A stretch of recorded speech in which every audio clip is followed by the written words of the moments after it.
Hello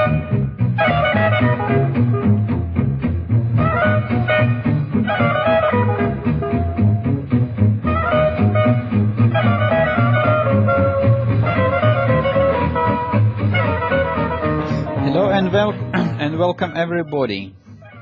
Today I would like to sum up all we studied in the two last lessons and to finish with the greatest game played in 1999 in Linares tournament between Veselin Topalov and Vladimir Kramnik. So Linares is one of the greatest chess tournaments today, and always the best and top players are playing there. And in 1999 edition, Veselin Topalov prepared a bomb against Vladimir Kramnik in his favorite Petrov defense. After e4, e5, knight f3, knight f6, knight takes e5 and g6, instead of the normal knight f3 move, he went for very aggressive and sharp knight takes f7, which we call the Cochrane gambit. So let's understand from psychology point of view what is the main intent of Veselin. So Kramnik, one of the best players in the world, is having now extra piece, and as a compensation Veselin Topalov will have strong pawns. I would like to remind you that in the Cochrane gambit, white is exchanging his knight for 2 pawns and for quite unsafe position of the black's king under threat of white pieces. I guess that, as we know, Topalov is very sharp and very creative chess player, and he better attacks, of course, and defend. And in that situation, instead going into the usual knight f3 move, which we all know, Veselin opted for knight takes f7 and make the problems for black here.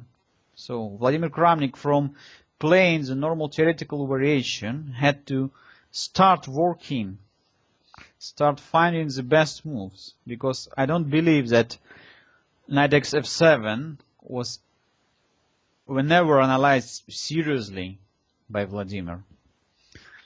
Anyway, after king takes f7, instead the normal move d4,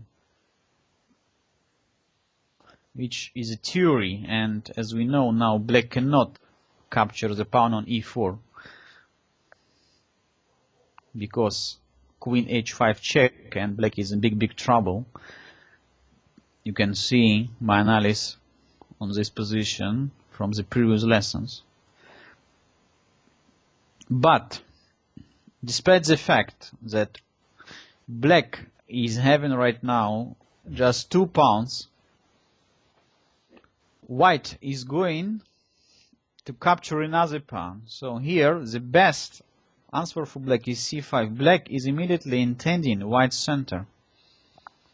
And after d takes c5, of course, the main purpose not to win back the pawn after d takes c5, since d8 queen is under attack, so it's hanging. Queen takes d8 simply. Of course, black is not blundering, but the main purpose is to play knight c6. Black is going to sacrifice a pawn, and following the classical rule that pieces development much more important than the material. After c takes d6 and bishop takes d6, look at position.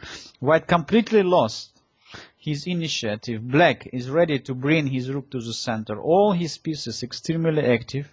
White's pawns are not so dangerous, and in this position, despite the fact white is having 3 pawns for a piece, black's position is clearly better.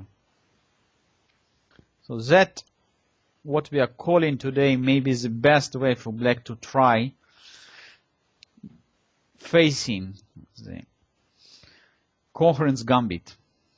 Okay, of course white does not agree with such an outcome, and theory today is recommend here to start with maybe bishop c4, or knight c3, trying to keep the position opened and prevents black's pieces from being developed so fast. In that line, for white, it's quite difficult still to gain the serious advantage, since all black pieces are ready to the fight. Anyway, let's back to the game. So instead pushing pawn on d4, Topalov played quite rare continuation, so he immediately decided to bring his knight c3. And Kramnik challenged the d4 square after c5. So Vladimir knows very good that if instead playing c5 he would develop simply his pieces after bishop e7, white would play d4 and then f4, bishop would come to c4 or to d3, and white is gaining quite serious initiative and it's quite difficult for black to play. So that's why c5 move more or less forced in that kind of situation. So now white has to choose between playing f2, f4 and trying to break black's position after e4 and e5. But in that case, white's bishop on c1 is not playing, and we also need to open up the center since black's king is still situated there. Bishop c4 check. So Veselin immediately intends, and thanks to this check, white is not losing any tempo. Black has to play bishop e6, since king e8 only helps white to completing his task after short castling, and then really white could consider f4 and e5. Don't forget that black's king cannot castle anymore. So black has to try developing his pieces without castling, and it's extremely difficult. Look, even after bishop comes to e7, so what about this rook on h8? Not so easy also to bring the rook from a8 into the game. White is having at least full compensation for material disadvantage. So that's why bishop e6 move more or less forced. With that move, black is also eliminates white's very powerful bishop. Bishop takes e6. King takes e6. Now black's king even more close to the center. And immediately white is playing d4. Not only opens diagonal for the bishop, but as well we have to break the center. Break the center and try to use the bad position of black's king there. Now Kramnik had a quite difficult choice, I would say. So after c takes d4, queen takes d4 and knight c6, queen c4 check, white's attack is still continuous when black's king cannot find still the safe place on the board. After king d7, white would develop his bishop and then long castling, bringing the rook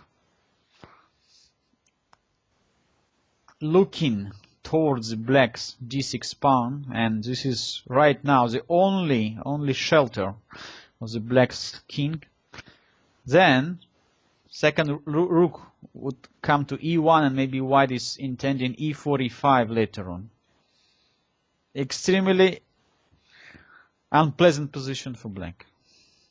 Despite the fact white is having just 2 pawns for a piece. So play d5, even more dangerous after e takes d5 and knight takes d5. Not talking that white could try playing something like queen e4 and winning back the piece. Let's say queen e4, knight e5 and e4. But just simply short castling put black in the completely losing situation. So white is going to aim black's king after rook e1, bishop is just move away from coming to the attack after bishop f4. Don't forget that rook on d1 is also coming very soon. So piece up, but completely lost position for black. So d5 is not possible to play. In that case, Kramnik, after I believe quite serious consideration, decided to play king f7 once again,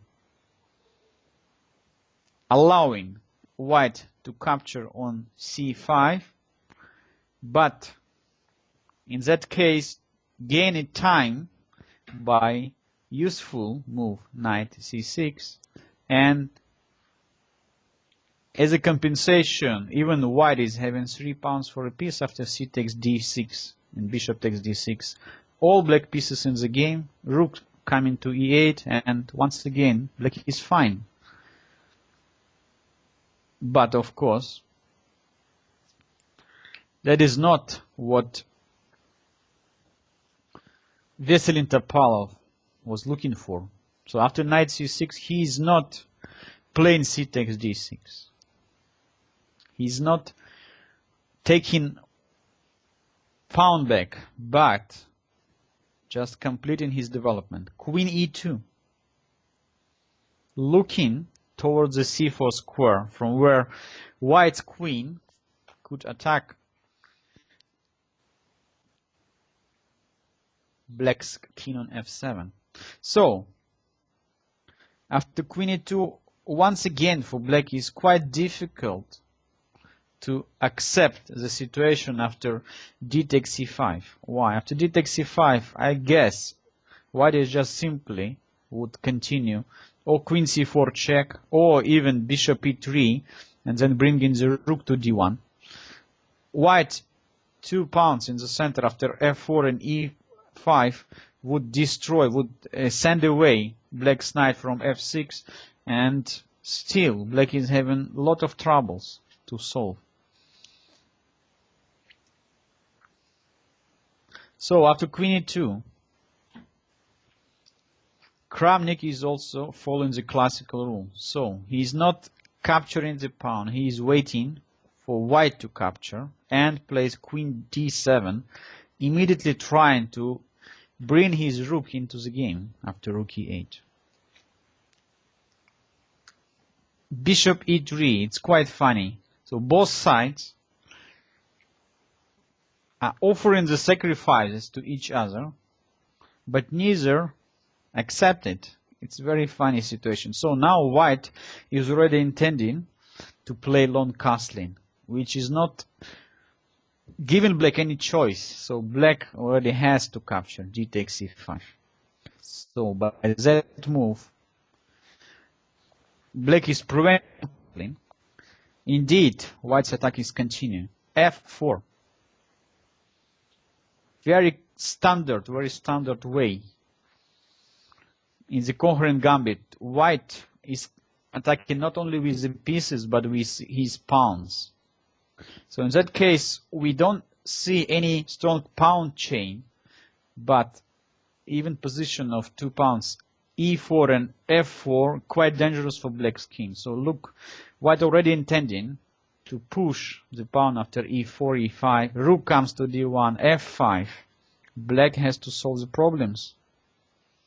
Rook e8. e4, e5. And knight g4. You can see that Kramnik is playing very actively, so he's not allowing white just to complete his development so simply and to bring all the pieces over the d file, so I mean the rooks, of course, heavy pieces, and pushing pawns f4 and f5. He's all the time, Kramnik is trying to counterattack, trying to exchange pieces, get rid of white's initiative. Rook d1, queen f5. Short castling. It's very funny to see.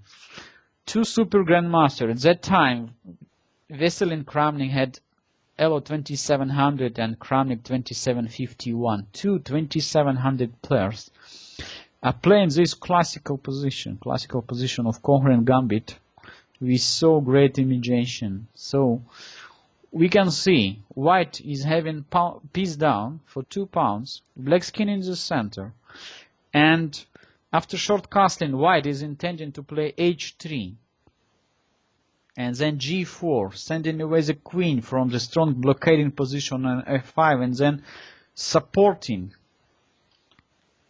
f and e pawn. We are trying to move it forward after f4, f5, and e4, e5, e6, making some very unpleasant threats near the black's king side. We can realize that black is not having so easy choice in this position. Let's say after move like bishop e7,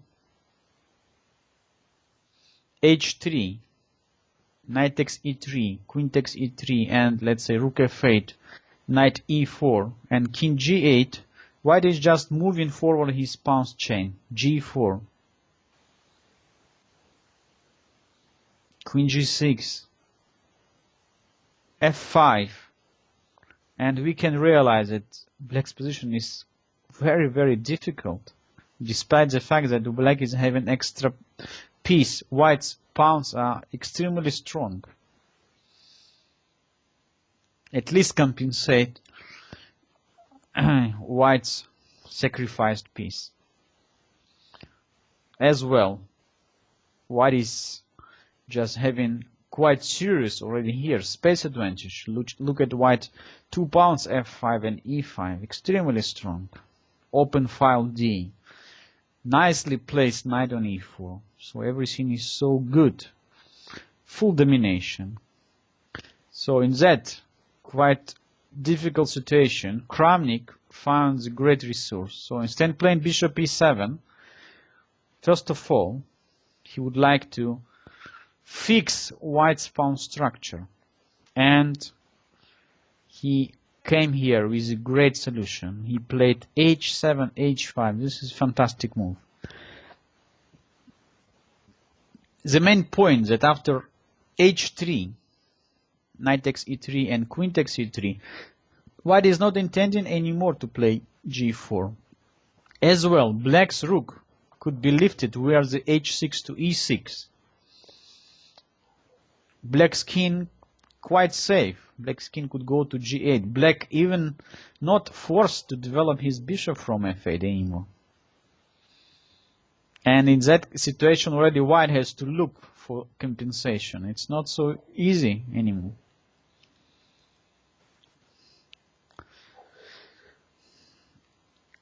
Veselin decided first of all to keep the bishop from exchanging. So he played bishop c1 and intending h3 with incoming threat knight e4 and knight g5.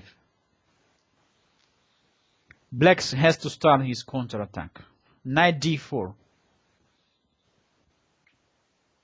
queen c4 check, and king g6. So black's king just move away from finding the quite safe place on h7. So white has to find some way how to complicate the situation. Otherwise, black would play king h7, bishop e7, rook f8, and white's compensation just completely disappeared. Veselin, I guess, spent here quite a lot of time trying to find a way how to keep his fire of the initiative, and found finally h3. So we have to draw the knight from the dangerous outpost on g4. So force knight h6. So knight is not so great place on h6, as we know. Knight on the side of the board is attacking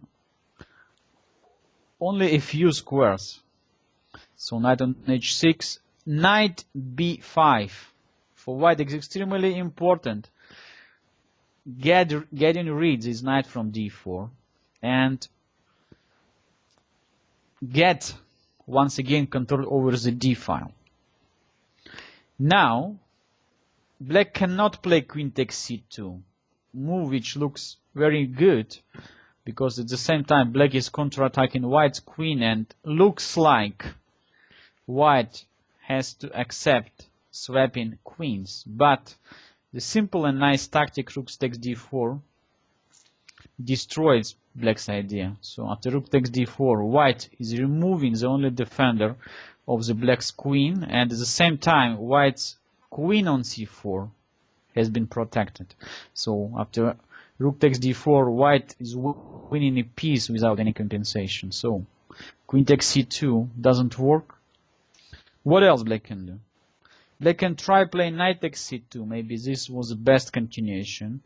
Indeed, like I would say the classical way, Kramnik is trying just to finish off white's initiative after a6. Knight takes d4, c takes d4, so trading knights, and after queen takes d4, black is having some choice. First of all, queen takes c2 is coming under serious consideration, but Kramnik opted for most obvious rook c8. Finally, black is ready to bring his bishop to the c5. Look, this is already a threat. Looks like white has to spend now time getting rid of this bishop c5 intent.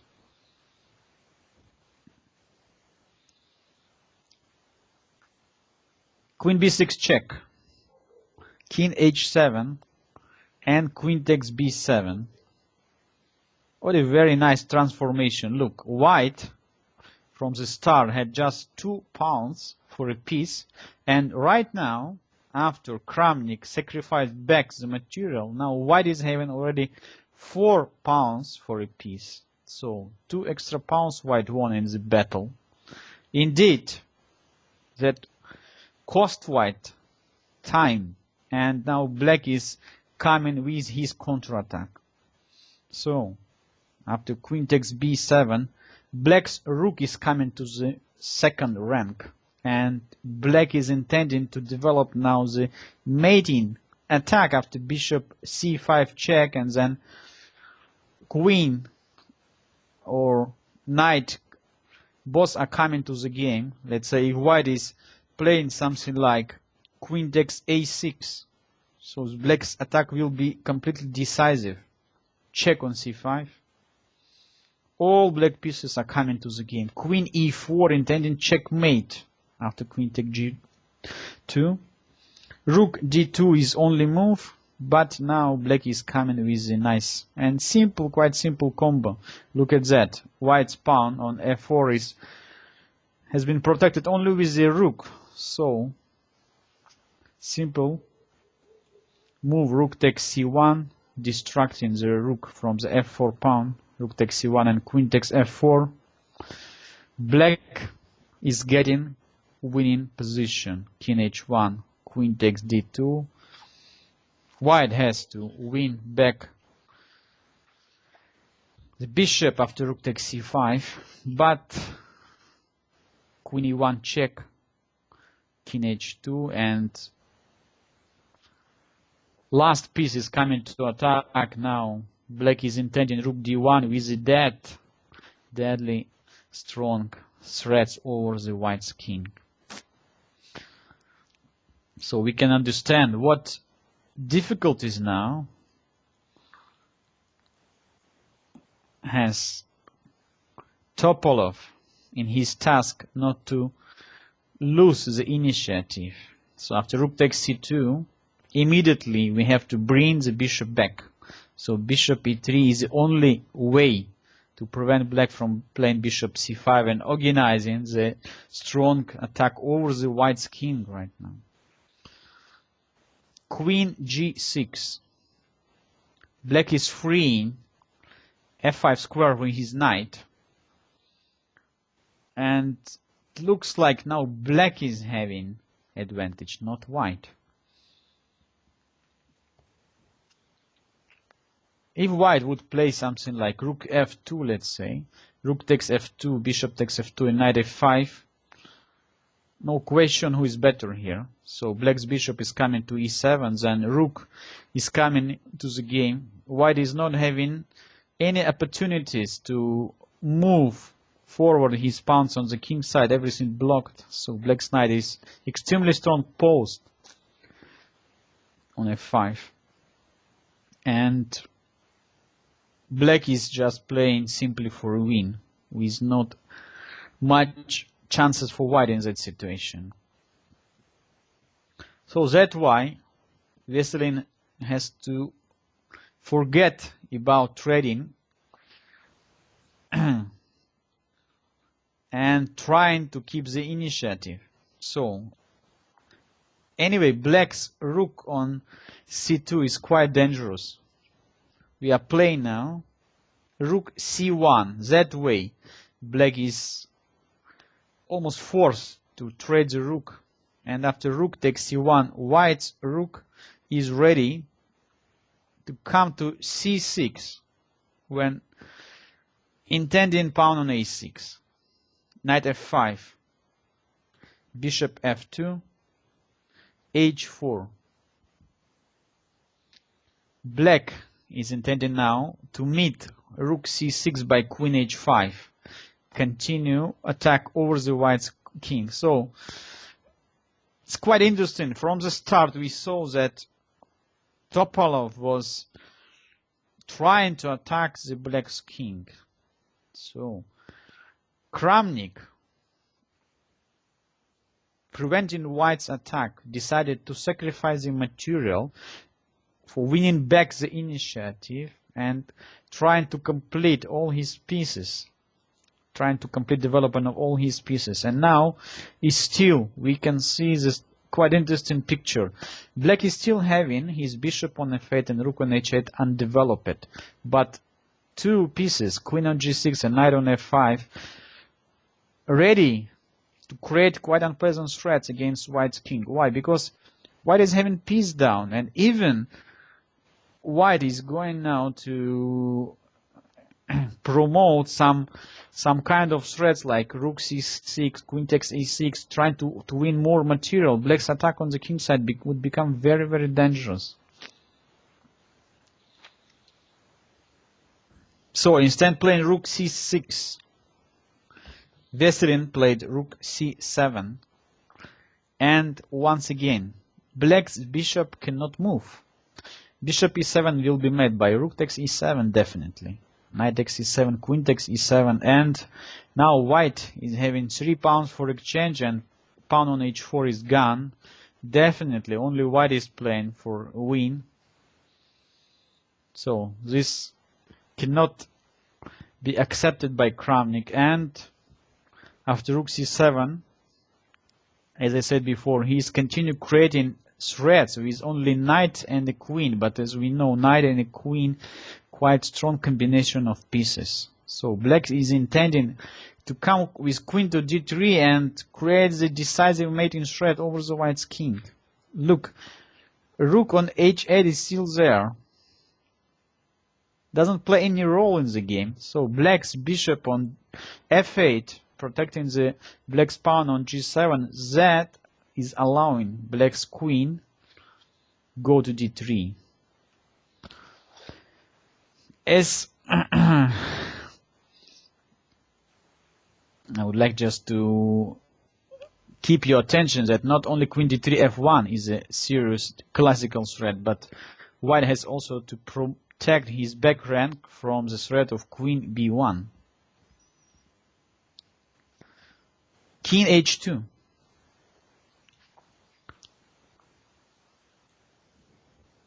Veselin is ready to meet queen b1 with bishop take g3, h take g3 and king take g3. In that case, black's attack disappeared and white is still having 4 pawns already for a piece and quite big advantage. So after king h2, black has to play knight f1 check, king g1, and lucky I don't know how to say it, lucky for Kramnik or for Topalov, but the game is finished draw. As you can see, it's not so peaceful draw after queen b1. So white cannot escape from the perpetual check after bishop takes h4. So black cannot move immediately his knight, probably. And let's say after knight g3 check, white of course could go to h2, but also could try playing something like king f2. So for avoiding any tricks, probably in the time trouble, Kramnik decided to play this nice tactic, bishop c5 check. What is the main point? So white has to accept the sacrifice. And after knight g3, white's king cannot go anymore to the center. King f2 will be made by knight e4, and the rook on c5 is gone, and white now is in completely losing situation. So this forces white's king to go to h2, and in that case, knight f1 check, king g1, and knight g3 force the 3-time repetition moves. So not white, not black cannot escape from the draw by repetition. So in that position after bishop c5, opponents agreed to a draw. Great game played in the great openings, and even here now we understand that white's so important when you are playing gambits, so important to fight for initiative. Each move played by Kramnik, each move played by Topalov had the main and most important purpose. How to win the battle for the initiative, not for material even, but for development and for initiative. So top players today understand that material means much less than initiative. And development of your piece, power of your rooks, your minor pieces, open files, better development, much more important than material advantage. So remember it.